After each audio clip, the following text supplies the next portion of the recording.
My name, huh? Oh, sorry.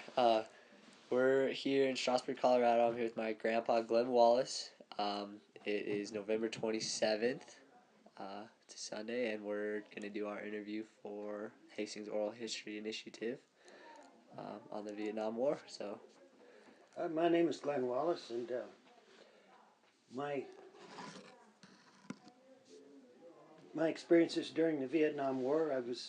I had been in the Marine Corps and got out of the service just before the Vietnam conflict started up.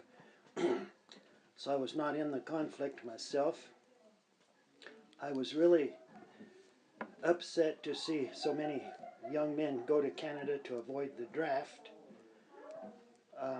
But then when I realized the reasons we were in Vietnam, the reasons why we were in Vietnam, with the reasons were never known for sure to me. But I later realized that it was the young men going to Canada probably were doing the right thing because Congress never declared a war. And I was really perturbed with all the racial strife and anti-war violence going on in America. During that era, there were a lot of hippies roaming the countryside, and my position in the post office, that was my career. I learned a lot of things about the problems, the conflicts and things, and I have first-hand information that a lot of these problems were caused by the Communist Party USA, Washington, D.C. They were paying the community organizers and leaders of groups, paying them for these marches and these demonstrations, and racial strife and the anti-war movements. And I realized that we had more problems that we needed to take care of fighting the communists here in our own country than we did in Vietnam. We were wasting a lot of young lives and materials and time, money, worthlessly in Vietnam, when we should have been over here taking care of the communists in our own country. I realized that the North Vietnamese were trying to overcome the South Vietnamese, and there would have been a lot of murders and strife there also.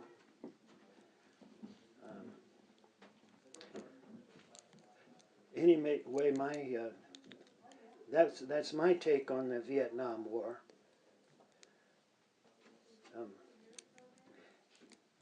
And I really think that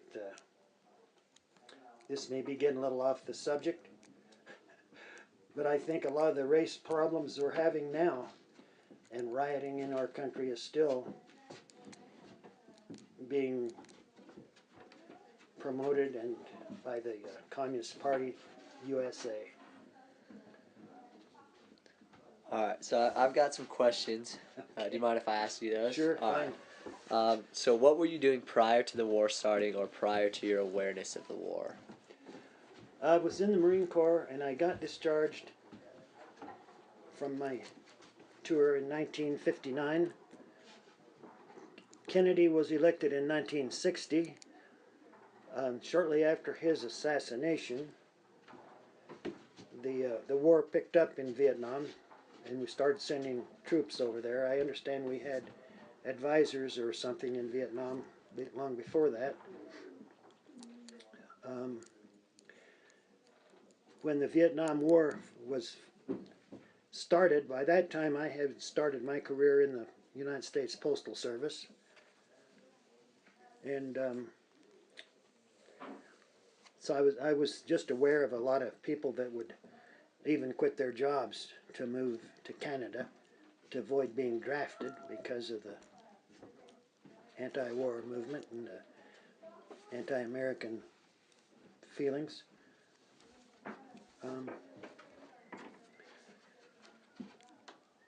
So, what was your understanding of why the U.S. was involved in Vietnam? I have never been able to understand why. For one reason I understand why is the Lady Bird Johnson was one of the major stockholders in the helicopter company that was supplying a lot of helicopters which were being used widely in Vietnam. And I think there was a lot of corruption and greed involved in the reason we were in Vietnam rather than trying to help the people in Vietnam. That's my own take on that. Right. So, how did you learn about or receive information about the war? The news media at the time and still, you never knew whether to believe it or not, or some, you know. But I had access to some information in the post office that was not known publicly.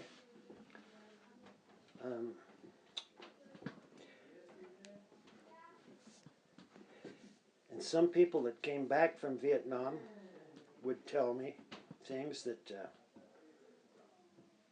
weren't made public in the news media. For instance, one of my cousins was shot once in the leg and he healed up, went back in, was shot through the ribs. He survived both of them. And he said it was hard fight because Congress would tell you who to fight, who to shoot, who not to shoot, who to ignore. But those people you never knew would be shooting at you, blowing you up and stuff. The generals were not allowed to run a war like they had been trained to do, which kind of set me on edge against the Congress at the time. Right. How did this change your perspective of the war? Like the ways that you got your information? Because it seems like you got a lot of stuff that most people probably didn't. A lot of information in different ways. So, how do you think that changed your perspective? I don't know. I don't really know when my perspective changed, except when I realized that Congress did not do their job to declare a war and let the war go. They just wanted to manipulate the troops and the people that were there.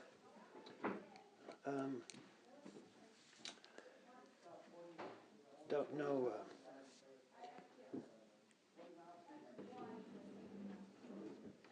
I think that war, like most other wars, is due to greed and lust for power and money.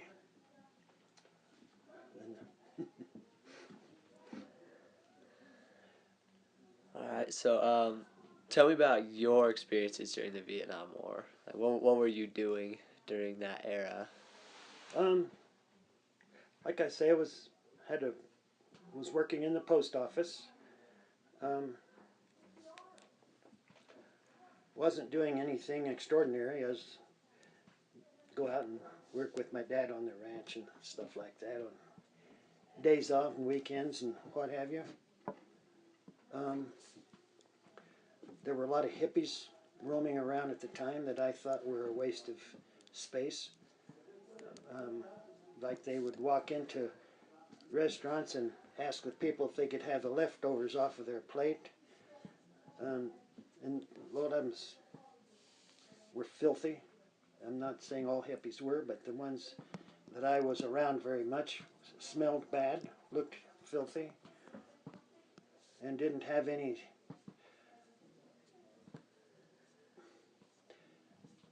Well, they were just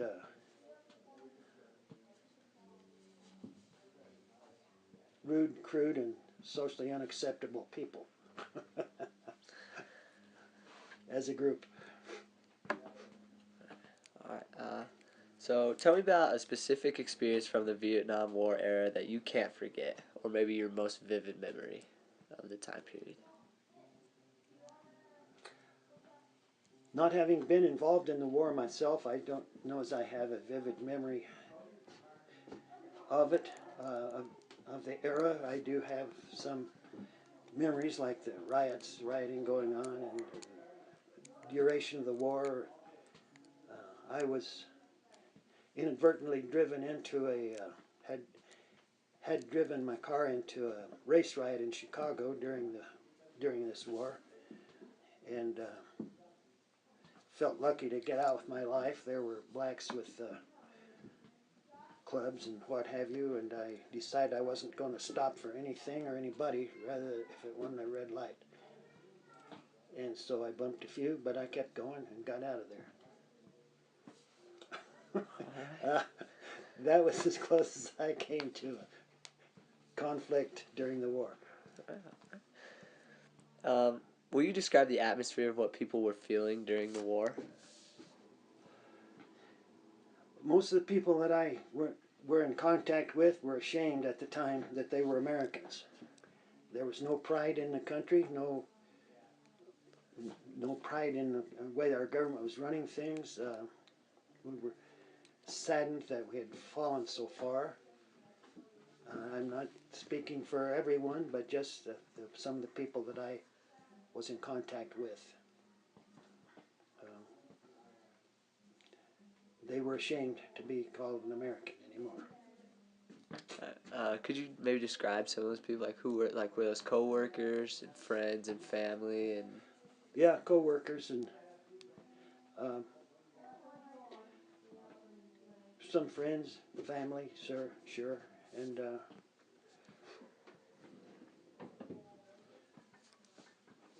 but my co-workers, I had a lot of black friends and Mexican friends and all, and all of them seemed down about our country. What was your individual experience with that? Did you feel the same way, or did you? I felt the same way. Felt the same way. On the other hand, it's like a brother. You may be mad with your brother and upset, but nobody else better pick on him, or you know. So I didn't want anybody picking on my country, even though I was upset with it at the time. Right. Yeah, that's okay. So I guess we're gonna kind of switch gears a little bit here.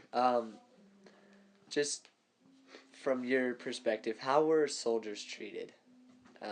Did they get their proper care? And I guess I'm asking kind of like in a formal setting, like a hospital, or like in the media and stuff, and also in like a more casual, everyday type of setting, like with their friends and family and just random people, random citizens. I think the soldiers returning from Vietnam, I think in the hospitals, they were probably treated well, fairly, and but out on the streets where these demonstrations were, the soldiers were not welcome. They were ashamed to wear or frightened even, to wear their uniforms in public because they were spat upon and cursed, and I felt sorry for them because they were forced to go over. They were drafted and forced to go to Vietnam and come home and to be treated like that. Of course, the cousins and family members that I knew had been to Vietnam. Of course, they were still absorbed by the family and had roots and stuff, but a lot of soldiers, I can see why they ended up on drugs and alcoholics and out on the streets with no jobs, because of the way they had been treated, which again made me ashamed to be an American.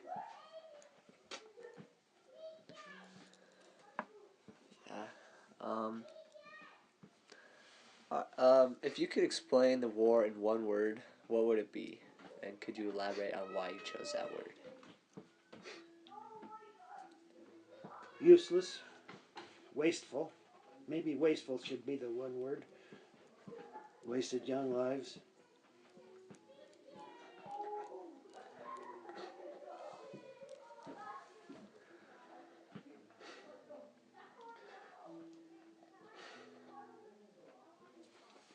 It was a sad time in our country.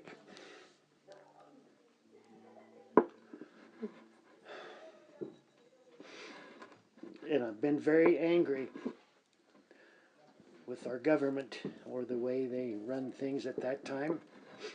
I'm not too pleased with them even yet, but you can't please everyone. Okay.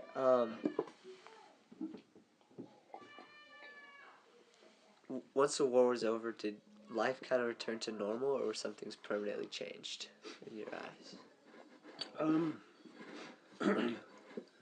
Once the war was over, President Nixon had inherited a rough term in office. We can credit him for ending the war, bringing people home. Things sort of returned to normal. The rioting seemed to cease.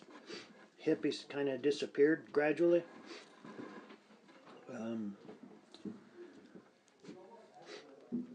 There were some hangers-on, of course, like Woodstock and a lot of the college campuses and what have you, but things sort of did return to normal, and now the soldiers are showing a little more respect and gratitude. Even the Vietnam era troops.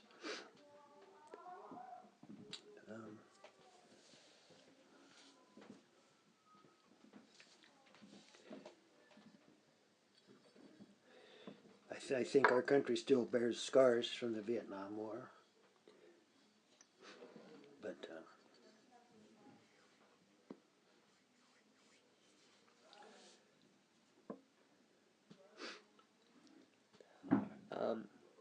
Have your views on the war changed over time?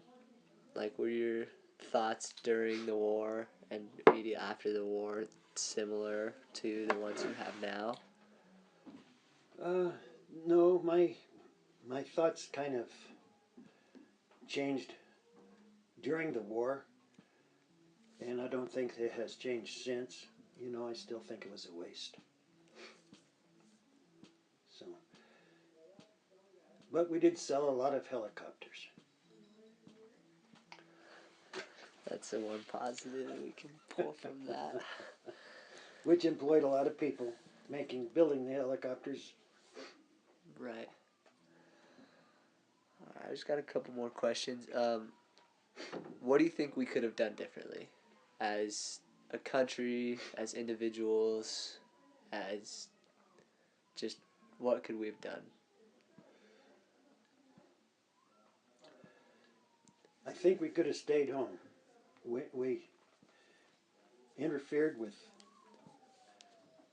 other countries' problems there, and I understand they were going to murder a lot of the South Vietnamese, which you ended up doing anyway.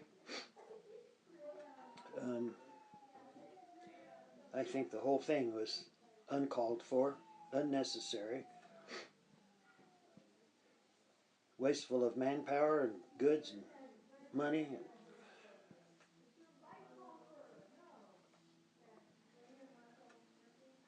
I'm not necessarily a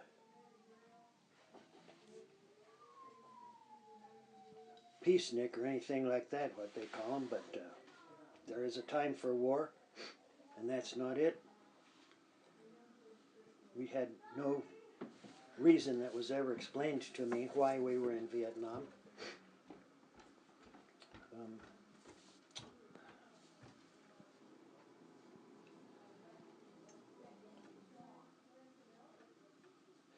And what we could have done differently, I don't know. I'm almost an isolationist, actually. I can understand maybe trade among nations and stuff, but we don't need to interfere in their internal problems. Unless it is to save a population, maybe.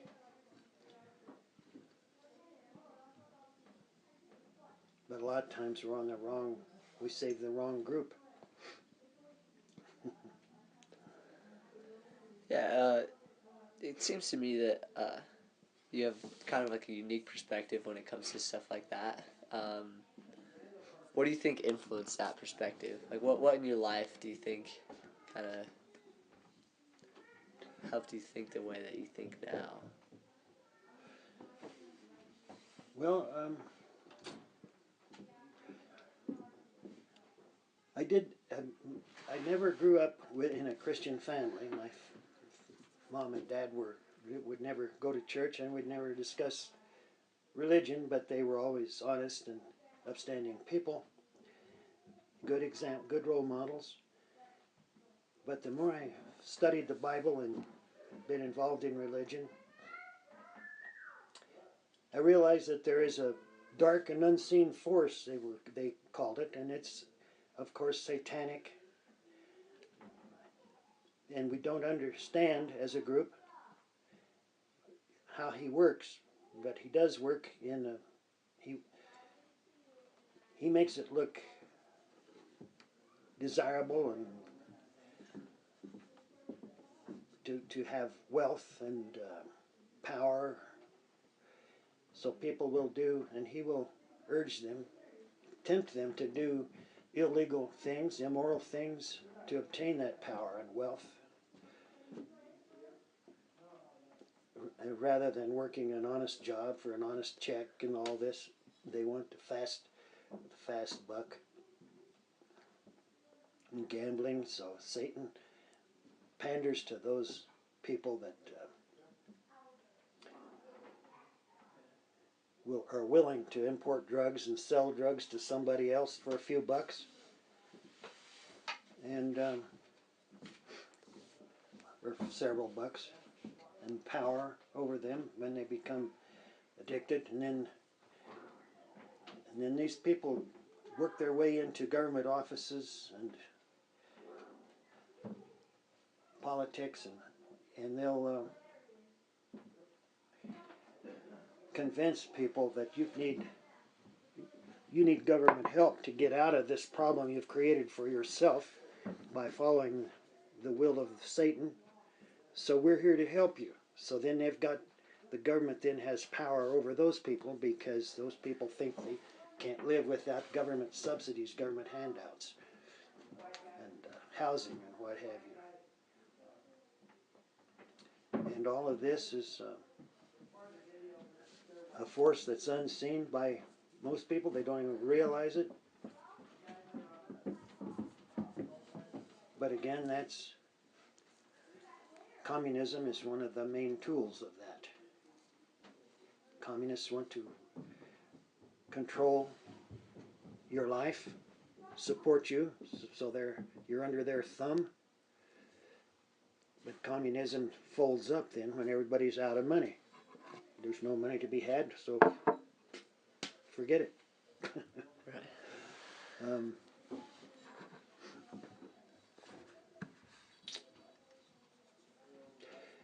And also, as far as the dark forces,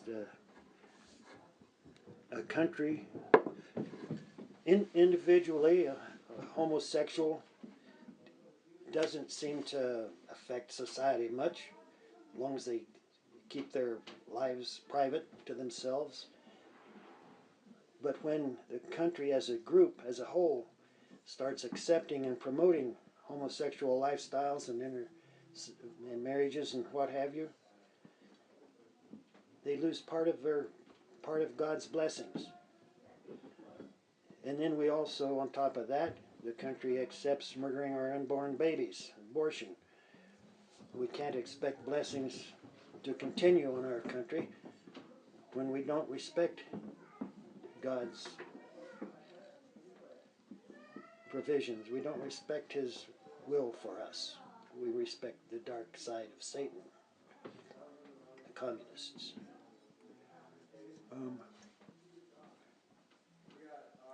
And that's my little spiel on that. Alright. So I guess I just have two more questions. So Okay. What first compelled you to join the military, and how do you think that helped influence your perception of the war? At the time, we had each young man 18 years and older had an obligation of 6 years to the military. Um, you didn't have to sign up, but you were signed up for 6 years to be possibly drafted or what have you. So I was just out of high school at age 17, and I didn't know exactly what I wanted to do out of high school. I figured, well, I'll just get my obligation over with, and maybe I'd figure it out while I was in the service. We went down to the federal office in Denver. I was going to sign up. I was thinking of the Air Force or the Navy, not the Army. So Daddy took me down. I was only 17, so he would have to sign for me. Well, everyone was out. All the recruiters were out to lunch except the Marine sergeant. So I ended up joining the Marines, which I am very proud of, but I am also very thankful that I didn't have to shoot anybody.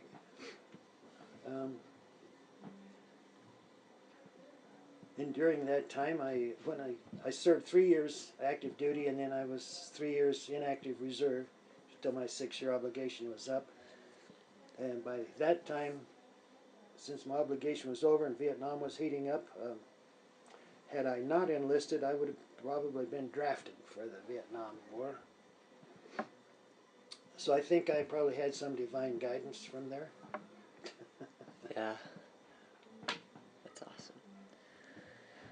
All right, so I guess the last question is, what lessons did you learn that you want others to remember about this time in history? Like, what's the big takeaway from this era for you?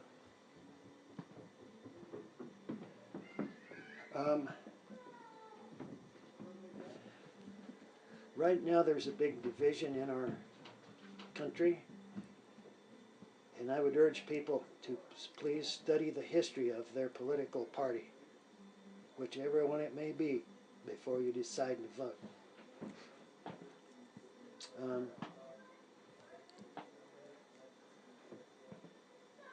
Other than that, I don't know. All right, yeah, that's okay. Okay. Thank you. I appreciate it.